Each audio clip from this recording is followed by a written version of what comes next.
Kembali bersama kami di Forum Presiden. Seperti janji saya tadi, kita coba untuk secara matematis sederhana. Karena tentu kita butuh waktu lama.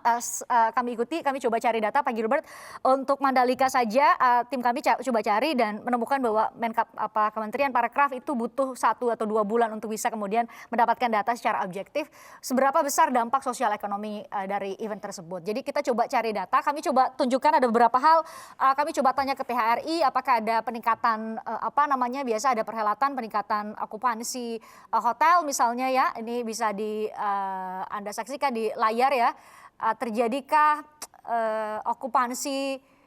peningkatan okupansi keterisian dari hotel misalnya, kemudian ada yang datang. Anda bisa saksikan, ini kami coba bandingkan dengan Mandalika ya, ada kontribusi terhadap kenaikan PDB dan ada mengenai pertumbuhan ekonomi nasional di triwulan pertama di 2022, artinya berkontribusi dianggap atau diasumsikan berkontribusi perhelatan MotoGP Mandalika.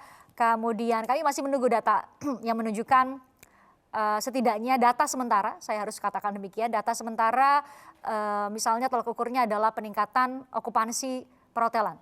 Ya, ini data dari Kementerian Parekraf, kami coba tunjukkan pada Anda untuk bisa kemudian bisa kita lihat ya perbandingan dari kedua perhelatan ini, Formula E dan juga MotoGP Mandalika. Nah ini masuk datanya. Nah ini okupansi kamar meningkat hingga 40%, ini dari PHRI. Kami coba hubungi langsung dari PHRI, 40% saat perhelatan Formula E ini. Kemudian ya rata-rata sebelum pandemi memang 55-56%. Selanjutnya kita lihat, nah ini biaya penyelenggaraan. Tadi sudah disebut oleh Pak Gilbert ya, 750 miliar ya. Komitmen fee, kalau ada data yang mungkin keliru, Mas Wibi dan juga Pak Gilbert. Ya, penyelenggaraan 190 itu. 190 penyelenggaraan, ya. Oke, penyelenggaraan 190, target penerimaan 1,48 triliun sebenarnya. Kita butuh waktu untuk kemudian menghitung itu Pak Gilbert. Tapi maksud saya adalah Anda mungkin punya perspektif dari pembahasan secara intens tentu di antara wakil-wakil rakyat di DPR DKI Jakarta mengenai hitung-hitungan matematik. Menurut Anda harusnya kalau misalnya dikatakan tidak rugi 700 balik modal, dalam istilah yang sederhana balik modal dengan 750 miliar itu, menurut Anda harusnya ukurannya seperti apa? Kelihatan ada UMKM di sana gitu atau apa gitu? UMKM tentu ada di sana, tetapi yang digusur juga lebih banyak untuk menyelenggarakan itu. Oke. Jadi ya kita susah melihat UMKM-nya. Yang kedua, dari penjualan tiket kemudian sponsor, kita hitung dari harga jual tiketnya kan 10.000 yang di panggung, 40.000 yang masuk Monas. Itu kita perkirakan dengan sponsor segala macam itu 10 sampai 20. Tetapi ada yang mengatakan ada yang nyumbang 100 miliar. Saya juga nggak tahu betul. Siapa yang nyumbang 100 miliar? Saya tidak tahu justru, makanya saya bingung. Kok ada yang nyumbang 100 miliar? Siapa yang menjadi sinterklas dalam suasana pandemi begini? Karena untuk menaikkan UMR buruhnya saja mereka tidak mampu. Atau kemudian mendapat konsesi semacam proyek di DKI, saya juga nggak tahu. Makanya kemudian saya sampaikan, saya memperkirakan itu 10 sampai 20 miliar. Semua orang sebelum ini juga sudah mengatakan ini dari pihak yang sebelah. Pihak yang sebelah ini siapa? Ya yang pro dengan ya mendukung Formula E maksudnya. Selalu mengatakan bahwa ini akan untung. Saya katakan keuntungan yang kalian sampaikan adalah keuntungan imajiner, narasi. Mana kalkulasinya? Saya membutuhkan kalkulasi sehingga saya terima. Kalau hanya dikatakan untung, tetapi kemudian untung hanya narasi, imajiner, ya saya susah lah. Tetapi kalau dikatakan rugi, saya bisa terima karena 750, sementara penyelenggaraan hanya masuk 20 miliar. Ya kerugian 730. Dan itu katanya baru untung di perhelatan kedua, kata gubernur, wakil gubernur dan ketua pelaksana Pak Saroni. Jadi 3 orang menyatakan ini pasti rugi. Jadi kalau kemudian nanti keuntungan yang muncul, maka kita menjadi bingung. Memang dari awal semua mengatakan rugi, makanya beberapa negara pun mundur dari penyelenggaraan Formula E. Nah, kalau kita hitung berapa kerugiannya, ya itu 730 itu kerugian yang akan kita dapat Mas karena Wibi, 2023 tidak bisa dikerjakan. Mas Wibi, seperti itukah hitung-hitungan untung rugi menurut Anda secara matematika atau secara ekonomi ya, itu tepat atau ada punya perspektif lain? Iya, saya bukan pedagang seperti Pak Gilbert yang bicara kayak beli baterai atau beli rokok di warung gitu jualan gitu, tidak. Tapi kan kita ini kan pemimpin ya, pemimpin pasti berpikir tentang sesuatu yang lebih besar, lebih makro lah.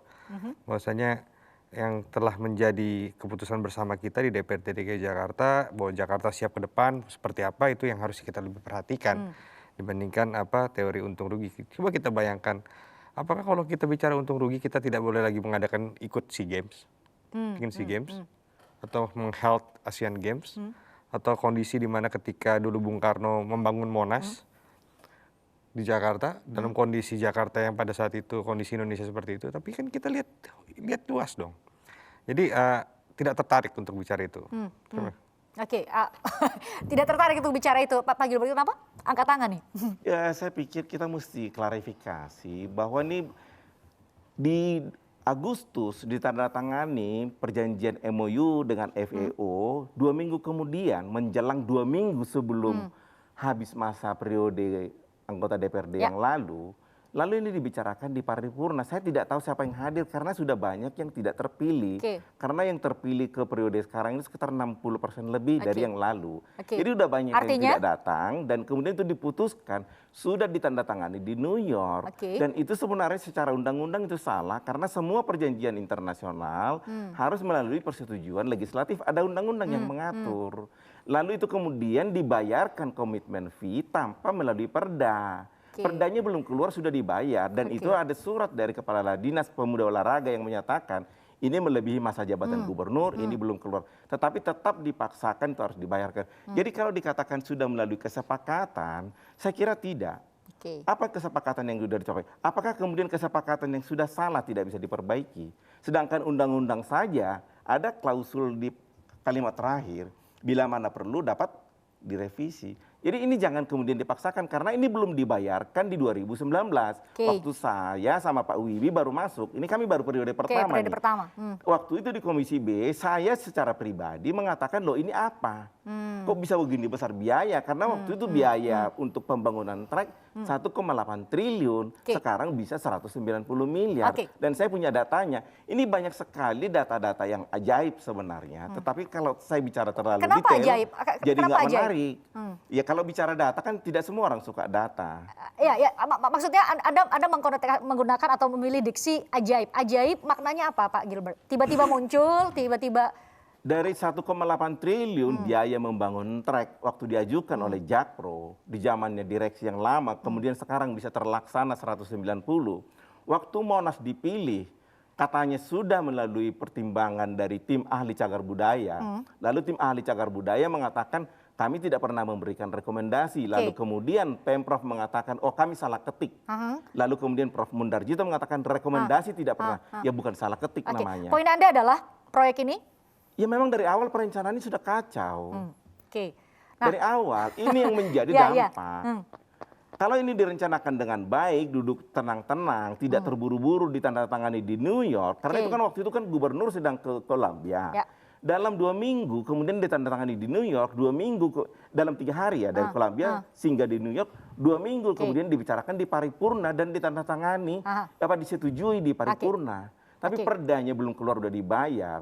Silakan nanti KPK akan menggarap inilah. Kita mungkin nggak usah terlalu masuk ke berjalan. Tapi saya mau juga dapat perspektif dari Mas Wibi. Mas Wibi seperti itu kan memprosesnya supaya juga publik kemudian jadi clear. Iya, itu kan masuk ke dalam suatu proses ya, proses hukum yang sedang mungkin berjalan. Nanti kita lihat biar semua itu terang benderang. Kami dari fraksi Nasdem juga memperhatikan tentunya.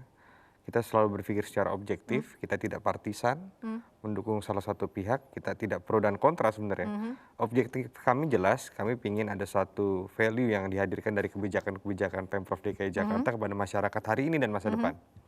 Tapi due process of love-nya itu bisa bila mana ada bermasalah, kita juga harus bilang katakan itu bermasalah. Kalau itu tidak, kita katakan tidak. Itu kan fair di situ. Fairness di situ yang kita mainkan. Ya kita lihat, karena ini kan sedang berjalan proses ini. Ada yang dipanggil KPK, ada kesaksian daripada ketua DPRD di situ. Siapa partai penguasa pada saat ini dan kemarin? Kan sebenarnya jelas-jelas saja gitu. Pimpinan-pimpinan komisi. Ada hubungannya dengan partai penguasa, siapa, ya, partai kan apa yang berkuasa tidak dan mungkin ini lahir, ini kebijakan. Kan seharusnya proses hukum ini dong. Enggak, kebijakan ini tidak mungkin lahir sendirian. Ya kan, kebijakan ini tidak mungkin lahir tiba-tiba gubernur langsung keluarkan ini segala macam. Pasti ada pihak-pihak yang terlibat dalam lahirnya kebijakan ini. Itulah namanya proses politik. Dan untuk itu makanya, untuk agar ini menjadi terang benderang, karena ini sudah menjadi persoalan hukum, biarlah institusi penegak hukum yang berbicara. Kalau kita politisi berbicara, berarti kita mengarahkan proses hukum itu dalam segmen politik. Nah itu nggak fair juga. Itu salah menurut Anda. Usai jeda, karena kami pertanyaannya adalah siapa yang menuai. Kami coba untuk Pak Gilbert, Pak Emrus, juga Mas Wibi dan Mbak Fani. Kita coba untuk melihat, karena ini bagaimanapun uang negara, uang rakyat sudah dipakai. Jadi kita mau melihat dari berbagai perspektif, tidak hanya ekonomi, jangan sampai kemudian kita rugi. Karena bagaimanapun uang rakyat kan harus dikembalikan kepada rakyat. Kita coba cari dari perspektif itu. Sesaat lagi di Forum Christian.